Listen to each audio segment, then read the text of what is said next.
3, 2, 1, go. How we doing? Nolan McLean. And hey, before we get going into this video, A, you're not gonna give me crap for my handwriting. I know I got chicken scratch handwriting. It's fine. 2, shout out to OnForm. OnForm is the app that I do all my mechanical breakdowns on. We got Nolan McLean here. More and more pitchers are going towards this wind-up move here where they modify it. They kind of treat it like a hybrid stretch where it's like you have this preset drive foot, right? That's parallel to the rubber. And then when you go into your turn here, that's just a rhythmic movement, right? Just to create a little turning rhythm. And then you just go right into basically a stretch position. I'm seeing more and more guys do this just to simplify. I think the name of the game right now is consistency and repeatability, and the more parts that we can take away from the delivery, from the wind-up mechanics, the better, especially guys that really just feel more comfortable out of the stretch as they do the wind-up with more moving parts. So you create this rhythmic move of the hands going down, and you just get into your set. Right? You're basically in your setup here. And then now as the foot shifts, right? Now as we get into our lift, now we have a consistent, stable foundation of the lower half, right? Okay, so this is the drive leg. This is the drive foot, obviously. That is the only thing that's connected to the earth, which provides us with a sense of stability and direction as we lift up our lead leg and we enter that initial move and we enter the drive phase. It's the only thing that's connected to the earth. So we want to make sure, especially if we can control it, right? In the set position, you can control where your foot position is. And in the windup, you can control it like how McLean does as he quarter turns, right?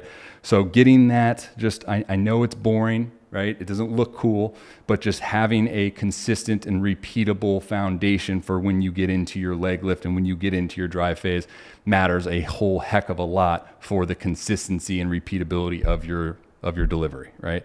Now getting into the leg lift, watch as he starts to lift his leg. It almost looks like his shoulders, right? His shoulders are kind of tilted, almost like a Jacob deGrom, not maybe not as aggressive as a deGrom kind of tilt, but you can see that as he tilts the shoulder, the freaking hips go, right?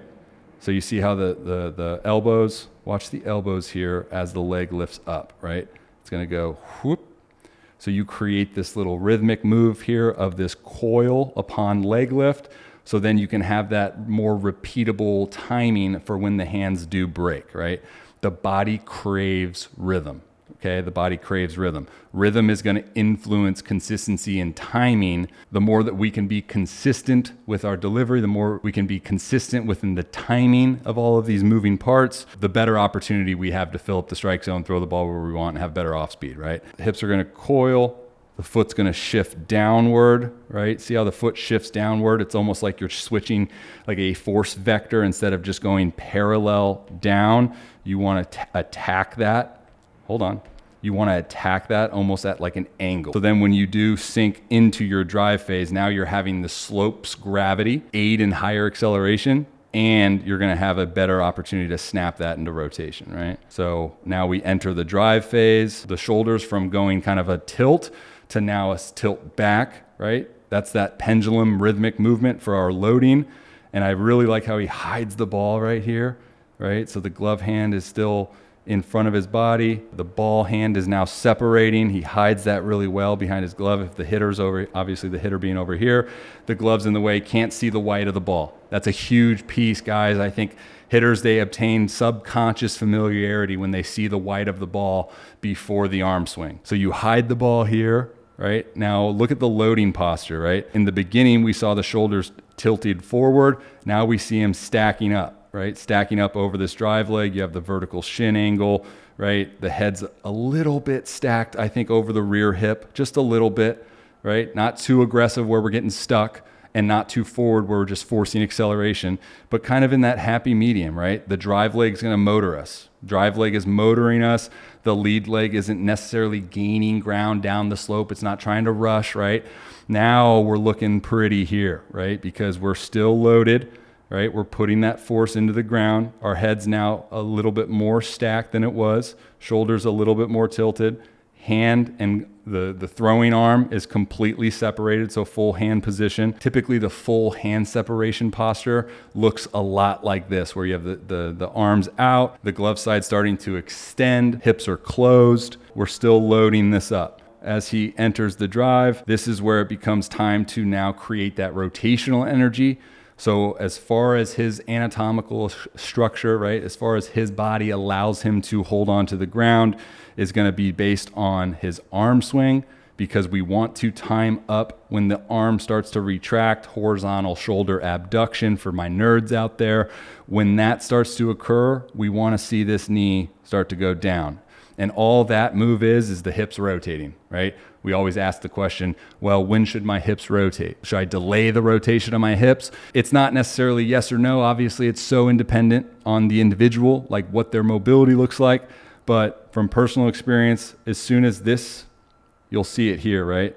Just watch the heel, right? So as soon as that heel starts to peel off right there, that's when the hips are rotating, and see how he times that up with this elbow bend. Boom. See that bend of the elbow right there? Now that's retracting.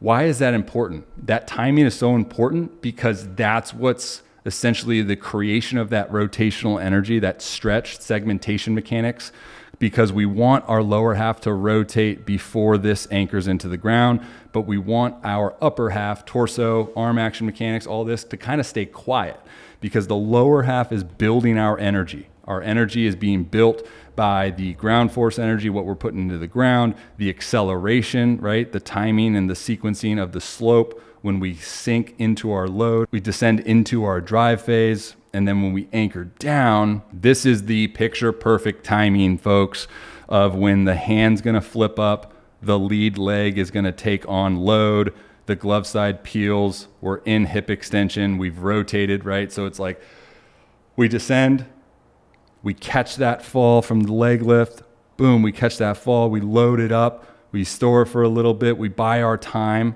we buy the time for when that arm needs to start to retract. So then when that starts to retract, then we snap into our rotation, right? So see how late he's rotating, like watch how late he's rotating his hips.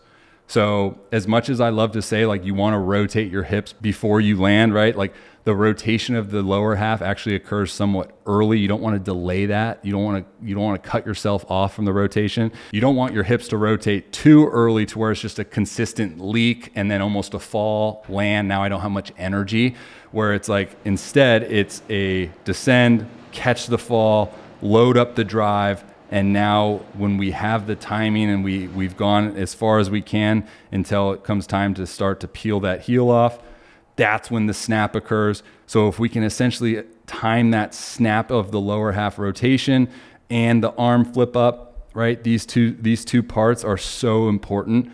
And it's just biomechanics, like the way we walk as humans, right? When our left foot starts to go to the ground, our right hand comes up. And same opposite, right? If you're doing a layup in basketball, same concept. Pendulum. So essentially, the more we can sync that up and time that up, right? Now we have all of this rotational energy, all this stretch, and that's where the effortless Velo comes from, right? Like I'm throwing hard, but I'm not really trying to, right? Leverage, connected leverage, right? Hand inside the 90-degree threshold, the glove side's peeled, the torso is neutral, the hips are into rotation, the lead leg's in flexion, and the trail leg is in full hip extension, it's transferred. So now we have a really nice posture to see where we can take it from. So now as soon as the front leg takes on load, everything now comes to a complete halt. The knee will not go beyond this position here. And now that's going to be when our energy gets blocked. Think crash dummies, right? Crash dummies in a car. The car crashes into an immovable object. The dummies that were in the car, no seatbelt, fly out, right? Catapult effect. Same concept. You create all these sources of energy pre-anchor point, but then when you come to your anchor point, now it's a block. You can receive this energy now by the way you block it, right? Creation of energy is one thing, to be able to capture and receive is another thing. Positioning and alignment matters. The block matters. We see the hips maybe roughly around 45. The lead leg block looks so good because his alignment is so good. The lead leg block is not an attempt to just force the lead knee to hyperextend, right? That is not the basis of a good lead leg block. A lead leg block just means when we land, we don't move forward. All forward momentum gets completely halted, And now we can send this bad boy up and receive that out the hand.